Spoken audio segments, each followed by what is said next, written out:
नमस्कार दोस्तों, आपका स्वागत है। ये स्वर्ण जयंती मिडिल मेरिट स्कॉलरशिप एग्जाम का पेपर है। हिमाचल प्रदेश में क्लास 5th के बच्चों के लिए पेपर होता है। इसके हमने 16 क्वेश्चन कर लिए पार्ट 4 तक। तो ये मैथ वाला पार्ट अभी चला है, मतलब 20 क्वेश्चन इसमें है। तो 16 क्वेश्चन हमने कर लिए थे। अब बाकी के 4 क्वेश्चन इस वीडियो में हो जाएंगे। इसके बाद ईवीएस वाला पार्ट स्टार्ट होगा। उसमें एक ही वीडियो में सारे क्वेश्चन हो जाएंगे ईवीएस के, क्योंकि मैथ में टाइम लगता है ना, ईवीएस में इतना टाइम लगेगा। इसमें देखिए, जो ये पेपर जो है ये 2024 का है, ये आपके लिए काम आएगा 2025 में। अगर आपने 2023 का पेपर भी देखना है तो उसका लिंक भी आपको डिस्क्रिप्शन में मिल जाएगा, वो भी मैंने सॉल्व किया है। ठीक है ना, तो स्टार्ट करते हैं। Question number 17।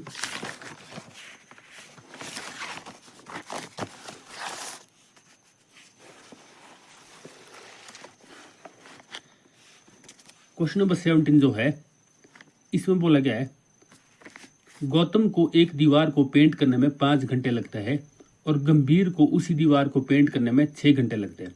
यदि वे एक साथ काम करते हैं तो उन्हें दीवार को पेंट करने में कितना समय लगेगा। अब दो आदमी है, वो पेंट करते हैं। एक आदमी अगर उस दीवार को मान लो गौतम पेंट करता है अकेले में, तो उसके 5 घंटे लगेंगे। अगर गंभीर उस दीवार को अकेले में पेंट करता है तो उसके 6 घंटे लगेगा। अब कंडीशन ये आ गई कि अगर वो दोनों में लग जाए ना पेंट करने साथ में, तो कितना टाइम लगेगा। तो आपने जल्दी जल्दी में ऐसा नहीं करना है कि एक के 5 घंटे लगते, दूसरे के 6 घंटे लगते, दोनों के मिला के 5 × 6 11 घंटे लगेंगे। तो ऐसा नहीं होगा, ठीक है। तो 11 घंटे थोड़ी लगेगा, अब टाइम कम लगेगा। देखो अकेले में ही उसके 5 घंटे लग रहे हैं, अगर दूसरा आ गया साथ कोई तब तो 5 से कम ही लगेंगे ना, 2 घंटे 3 घंटे कुछ ऐसे लगेंगे, ठीक है। वो कितने लगेंगे तो वो हमारे को निकालना पड़ेगा। इसके लिए क्या करना पड़ेगा, इसके लिए देखो एक फॉर्मूला है, सिंपल सा फॉर्मूला आपने ध्यान रखना है। ये फॉर्मूला है A × B बटे A = B। A × B मतलब A जैसे A को 5 घंटे लग रहे हैं और B को 6 घंटे लग रहे हैं, तो क्या आ जाएगा 5। A को मान लो ना ये गौतम और B को मान लो गंभीर। A को लग रहा है 5 घंटे, देखो 5 × 6 बटे 5 = 6। 5 × 6 कितना होता है 30 और बटे 11, तो 30 बटे 11 घंटे लग रहे हैं। 30 बटे 11 घंटे यहाँ पे कहीं नहीं ऑप्शन, तो ये हमारे को मिश्रित भिन्न में चेंज करना पड़ेगा। ये मैंने पहले भी किया था, पहले वाले क्वेश्चन में जो स्टार्टिंग में आए थे। तो इसको मिश्रित भिन्न में चेंज करने के लिए क्या करना पड़ेगा, 30 को भाग करना पड़ेगा 11 से, 11 दूना 22, तो शेषफल आता है 8। तो ऐसे लिख लीजिए इसको। देखो यहाँ पे क्या लिखोगे आप 11 से आप भाग दे रहे हो, यहाँ पे आता है 11 और यहाँ पे क्या आता है, जो मतलब जिससे आप भाग दे रहे हो ना वो आता है यहाँ पे, तो इसको बोलते हैं भाजक। भाजक आता है यहाँ पे, और यहाँ पे क्या आता है, जो आपका ये आया है भागफल आया है। ये कितना है 2, भागफल या गुणनफल क्या बोलते हैं उसको, मेरे को हिंदी में भी याद नहीं आ रहा, ठीक है। तो ये आया 2 और शेषफल आएगा यहाँ पे, ठीक है। तो ऐसे चलता है प्रोसेस। देखो ऐसे इस तरह से आता है। ये 8 सबसे ऊपर आता है, 11 यहाँ पे आएगा 2, 11 2 8, तो इसको पढ़ते क्या है 2 से ही 8 बटे 11 घंटे। तो यहाँ पे ऑप्शन है 2 से ही 8। क्वेश्चन नंबर 18 है। इसमें बोला गया राम ने अपने मित्र से 8% प्रतिवर्ष की दर पर 4500 रुपये उधार लिए। 8 महीने बाद उसे अपने मित्र को कितनी राशि का भुगतान करना होगा। तो इसमें हमारे को देखना है, देखो इसमें इंटरेस्ट निकालना पड़ेगा। आपको थोड़ी नॉलेज होनी चाहिए इंटरेस्ट की। इंटरेस्ट क्या होता है, यानी ब्याज जिसको हिंदी में बोलते हैं। अब आप कहीं से भी लेते हो पैसे, मान लो आप बैंक से पैसे लेते हो, लोन लेते हो, तो उस पर आपको इंटरेस्ट देना पड़ता है। अगर आपको आपने 100 रुपीज़ का लोन लिया, इतना कम तो कोई नहीं लेता ना, पर एग्जाम्पल ले रहा हूँ, तो 100 रुपीज़ में आपको इंटरेस्ट रेट देना पड़ेगा साथ में। जब आप वापस करोगे ना, मान लो उस लोन पे 10% इंटरेस्ट रेट, तो 100 का 10% कितना बनेगा 10 ही बनेगा, ठीक है। तो आपको 100 रुपीज़ तो 1-2 साल बाद वापस करना ही करना है, पर साथ में वो 10 रुपीज़ भी आपको वापस करने हैं, क्योंकि 100 का 10% क्या था इंटरेस्ट रेट। तो 100 का 10% बना 10, तो 100 + 10 कितना हो गया 110 रुपीज़ आप वापस करोगे बैंक को, ठीक है ना, 100 लिए थे 110 वापस करोगे तो मतलब 10 रुपीज़ का फायदा होगा बैंक को उस लोन से। तो अब देखिए इसने किसने लिया, अपने दोस्त से लिया 4500 रुपये का और उसको 8% ब्याज कितना है 8%। तो इसमें हमारे को बोला है कि 8 महीने बाद उसे मित्र को कितनी राशि का भुगतान करना होगा। अब देखिए इसमें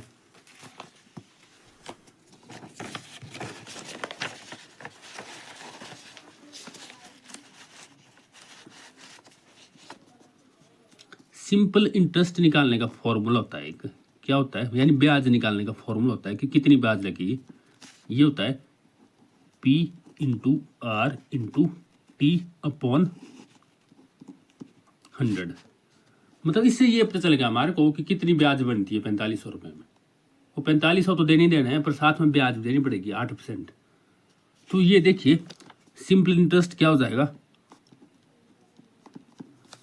P कितना है, P बोलते हैं इसको, जो ये है ना मूलधन जो यहाँ पे है 4500 प्रिंसिपल अमाउंट, ये हो जाएगा 4500। आर क्या होता है, रेट, यानी जो दर कितनी है, रेट है ये कितना 8%। तो ये हो जाता है,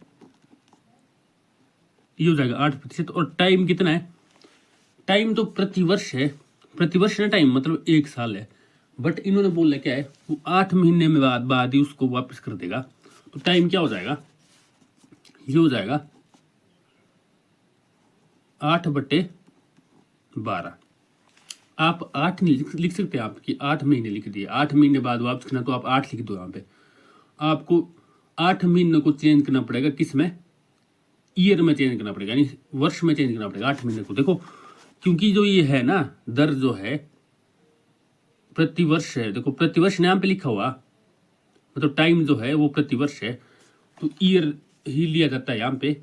तो मेरे को ईयर को चेंज करना पड़ेगा, किसमें, सॉरी तुम, और वापस कितने टाइम बाद करना है 8 मंथ बाद। तो 8 मंथ को मेरे को ईयर में चेंज करना पड़ेगा। तो उसके लिए क्या करना, देखो एक ईयर में कितने होते हैं 12 मंथ होते हैं, ठीक है, एक ईयर में होते हैं 12 मंथ। तो जब आपने ये निकालना है कि 8 मंथ में कितने ईयर होते हैं, देखो 12 मंथ होते ना, तो एक मंथ में कितने ईयर हो गए 1/12। ऐसा होता है, जो मंथ है ना ये इसके नीचे आ जाएगा, एक मंथ में होते हैं 1/12 ईयर। अगर 1 मंथ को चेंज करना हो ना ईयर में तो क्या हो जाएगा 1/12। तो अब 8 मंथ को चेंज करना हो ईयर में तो क्या हो जाएगा 8/12, उल्टा हो जाता है बेटा, ठीक है। तो इसलिए आया यहाँ पे 8/12 डिवाइड बाय 100। तो इसे 2 जीरो से आप 2 जीरो काट सकते हो यहाँ पे, और यहाँ पे काट सकते हो, देखो 2 चौका 8 और 2 छके 12, ये कट गया। और भी काट सकते हो आप, 2 चौका 8, 2 गुणा 3 6, मतलब 2 3 6, 2 चौका 8। अब इस 3 से आप ये 45 को काट सकते हो, 3 एकम 3, 15 3 45, ठीक है। भाग अब इसको तो 45 को 3 से, अगर ये शॉर्टकट में नहीं आता मल्टीप्लाई करना, तो क्या क्या बच रहा है आपके पास 15 गुणा 4 गुणा 4। तो कितना हो गया 15 गुणा 4 गुणा 4,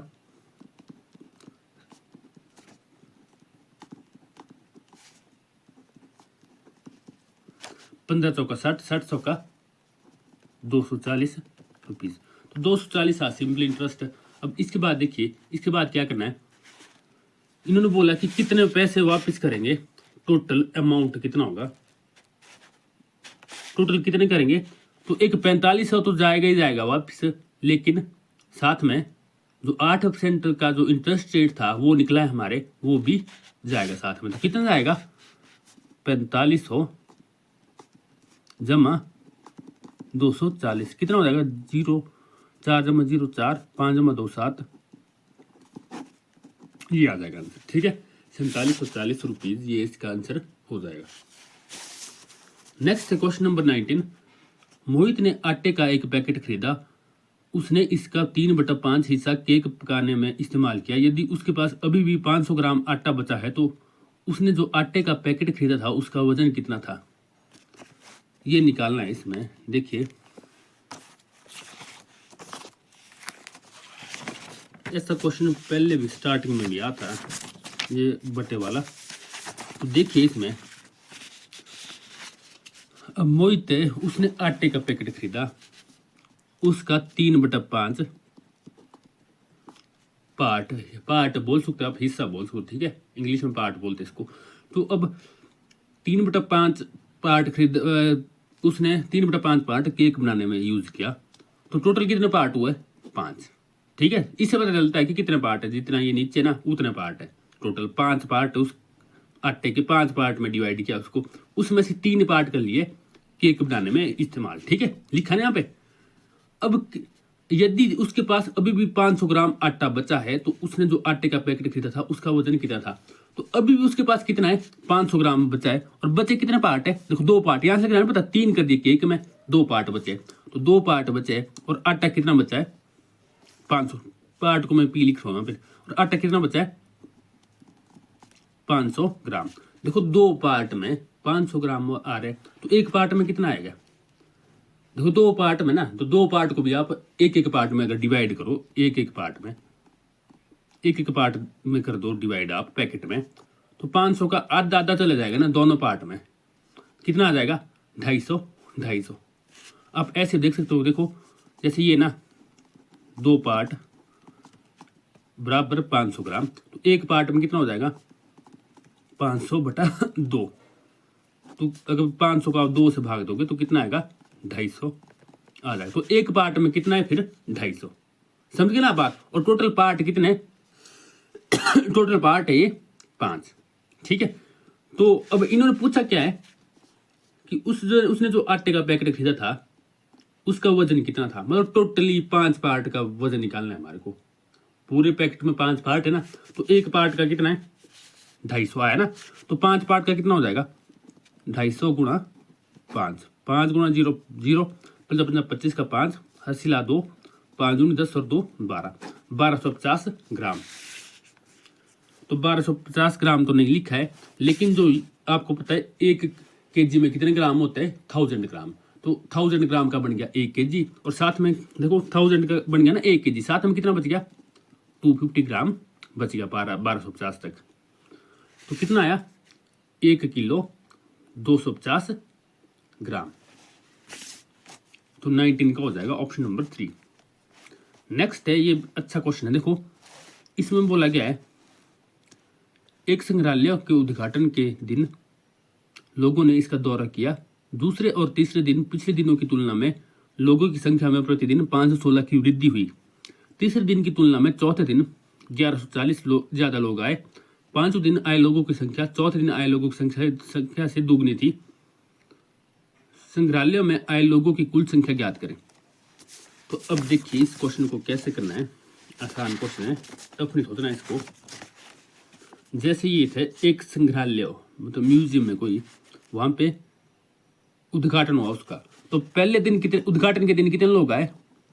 278 आए। ठीक है, लिख दिया मैंने। दूसरे और तीसरे दिन कितने लोग आए? पिछले दिनों की तुलना में लोगों की संख्या में प्रतिदिन 516 की वृद्धि हुई।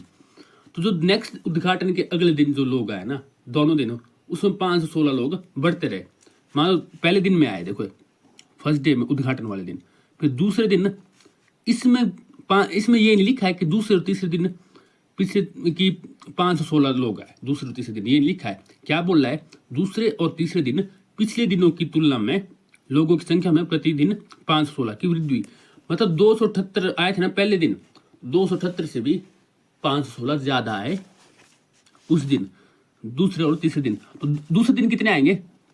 278 जमा 516, 8 6 14 का 4 हसला 1, 7 1 8 1 9, 5 जमा 0 5 और 1 तो मतलब दूसरे दिन कितने लोग आए?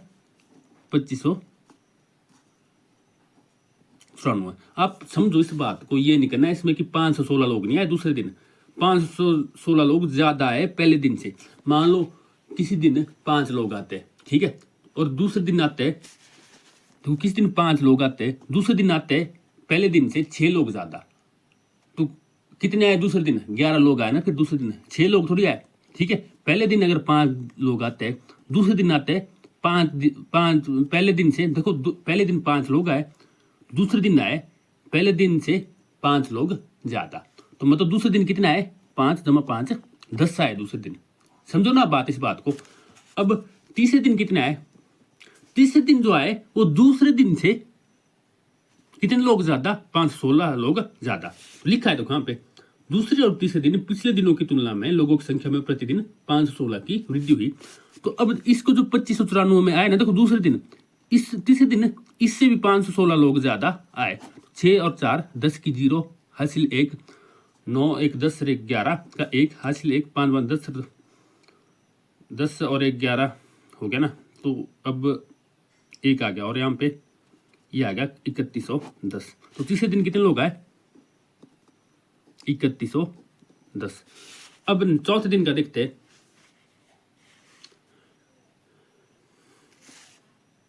देखो तीसरे दिन की तुलना में चौथे दिन 1140 ज्यादा लोग आए। अब तीसरे में आए ये तीसरे दिन, ठीक है। तो इसमें चौथे दिन में क्या है, 1140 लोग अधिक का है। तो 0 4 1 5 1 1 2 3 1 4, तो 4250 आ जाएगा। चौथे दिन कितना है, 4250, क्योंकि तीसरे दिन से वो तीसरे दिन में आए थे इतने, उसमें उससे 1140 ज्यादा है, तो इसलिए मैंने 3100 तीसरे दिन में 1140 प्लस कर दिया यहाँ पे, ठीक है। अब देखते हैं, 5वें दिन आए लोगों की संख्या चौथे दिन आए लोगों की संख्या से दुगनी थी। तो दुगनी का मतलब क्या होता, जब चौथे दिन आए ना ये, तो दुगनी का मतलब होता है मतलब 2 गुना। तो 2 गुना कर देंगे, 5वें दिन इतने लोग आए, 2 गुना 0 0 आ जाएगा, 2 5 10 की 0 हंसला 1 2 2 4 1 5 2 चौका 8। तो 8500 लोग आए 5वें दिन, ठीक है। तो 5वें दिन इतने लोग आए। तो लास्ट में क्वेश्चन क्या पूछा इन्होंने, संग्रहालयों में आए लोगों की कुल संख्या ज्ञात करें। मतलब 5वें दिन जो लोग आए ना टोटल, उनकी संख्या ज्ञात करें। तो इन सबको क्या करना पड़ेगा, पहले दूसरे तीसरे चौथे 5 लोगों प्लस 4 8 कितने हो गए, 12 का 2 हासिल 1, 7 और 1 8 को 1 आना हासिल, 7 1 8 और 9 17 हो जाएगा, और 17 और 1 18 और 5 23 का 3 हासिल 2 आया, तो ये 2 आ गया यहाँ पे। तो 5 और 2 7 और 1 8 2 10 और 5 15 का 5 और 1 आ गया हासिल। तो 2 1 3 और 2 5 और 3 8 4 12 और 8 20। तो 20,532 लोग आए टोटल, ये हो जाएगा 20,532, ठीक है। कोई डाउट है आपका तो आप जरूर पूछिए। तो ये हमारा मैथ वाला पार्ट खत्म हो गया है सारा। अब इस नेक्स्ट वीडियो में आपको ईवीएस वाला पार्ट आएगा, वो 20 क्वेश्चन एक ही वीडियो में मिल जाएगा आपको। फिर 10-10 क्वेश्चन होते हैं इसके, इंग्लिश और हिंदी के, तो वो भी दोनों पार्ट, इंग्लिश के 10 क्वेश्चन भी और हिंदी के 10 क्वेश्चन भी एक ही वीडियो में आ जाएंगे, 20 क्वेश्चन, ठीक है। उसके बाद रीजनिंग वाला पार्ट स्टार्ट होगा। तो कोई डाउट है आपका तो आप जरूर पूछिए, कुछ समझ नहीं आ रहा है। Thank you.